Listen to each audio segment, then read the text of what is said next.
It's a narrative that is welcoming of the surroundings of where we are, so the communities that we go in and out of and interact with. And so the piece is meant to be danced by everybody who would like to dance it. My name is Tony Pasion, and I'm an educator, performer, choreographer, artist. So the title of the piece is called Trust and Go. This is a co-creation through Pasion Performance Group, where I worked in conversation with other contemporary artists, as well as Cheryl Wade, are drawing from the layers and topics of our conversations to put into choreography or moving art. Trust and Go is from the reflections of migrations, particularly of my family. This is something that I've been working through, unpacking in who am I, those questions of who am I and what is my narrative, and in that realization that it's very much connected to the stories of my entire lineage, and continuing to move forward where every person that we interact with, we're also in exchange with and co-creation with the evolution of our narratives all the time, constantly. Hi, I'm Katrina Hanairo. I'm 34 years old. I'm located in Fontana, California. I have a husband and I have a dog, and I work as a speech-language pathologist, actually right around the studio, so it's pretty nice. The commute is very short. The biggest thing I think that speech-language pathologists do is foster connection, and that's what dance does. And so coming here and fostering connection with other dancers and with music, almost an extension of what I do for work. So when I found SALT, I was looking specifically for an adult dance studio. Hey, I'm Desiree. I am 29 and I'm located in Rialto. I'm a research operations analyst for City of Hope. It's a cancer research hospital.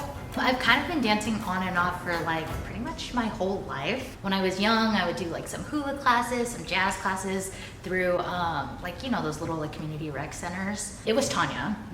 Shit, that girl roped me in. Tanya and David both roped me in. Hi, my name is Cara. I am 49 years old and I live in downtown Riverside. I am a director of research for Center for Sustainable Energy. I have a team of people that I oversee as a part of a larger group. We focus on decarbonization. I'm married. I have 2 boys. One is a senior, one is a junior, and we have 4 dogs. From the age of 3 to 14, I was a gymnast. Left gymnastics. I shifted into track and dance. I had wanted to dance for some time. I started learning tap, ballet, and jazz. In college, I knew I wasn't going to be a dance major, but I wanted to keep dancing, so I continued to take dance classes, and then I got exposed to modern. I was exposed to West African, and then it was probably another couple of years before I found Julie and April, and I wanted to do it all and needed something like that back in my life. You know, it's interesting. The first time around was really me just kind of getting over myself and realizing that I could actually perform, because I had huge performance anxiety. I didn't think of myself as a performer. I danced to feel good and to be part of something and to be part of the community. You come in to take video of the class and my mind would go blank and I couldn't do the choreo anymore. And the company last year really pushed me to get over that. And so this year I felt like now's the chance to see what else I can do and to move from can I do it to how do I want to do it? How do I want to show up? How much more can I do now that I feel a little more comfortable in my body, a little more comfortable on a stage? Yes, the material things of what we need on the daily basis, while also the culture shock. And so the approach with this choreography was like a conversation among different voices within the same song. There are the influences or the choreographic voices of Tahitian dance and hula and Filipino dance, particularly of the southern Philippines. The piece continues to evolve, so and that's what I enjoy about it too, is it is a reflection of our environment, and every day is a little different, right? Yesterday we were different people than today. I feel like I was pressured into the community company. So I saw the post and then I was like, okay, great, this is this is a cool thing that other people can do. And then Julie DM'd me and she said, I think you should do this. And I was like, she probably sent that to everybody. And then I mentioned the DM to someone and then they said, oh, I never got a DM. Like, I was still kind of on the fence about it. And then I was roped in by David and Tanya. I realized there's very few opportunities as an adult to make genuine connections like the ones that we make here. It's great, I love it, because even though I was so on the fence about it, it was definitely one of the best decisions that I've made. So there's this process of getting ready to go. You've built enough momentum, enough speed to finally take off.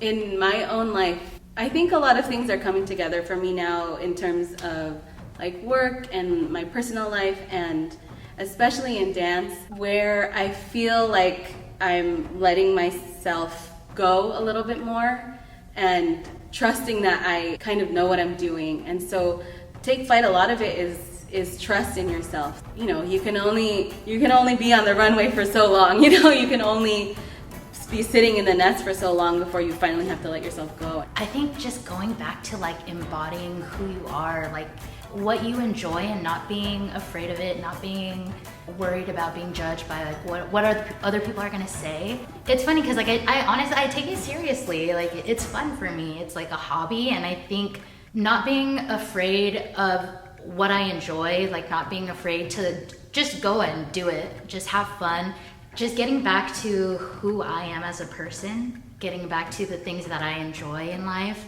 Not so much about like building or like being successful anymore. It's just like, this is who I am. This is what I like to do. These are the things that I enjoy. And just being unapologetic about that.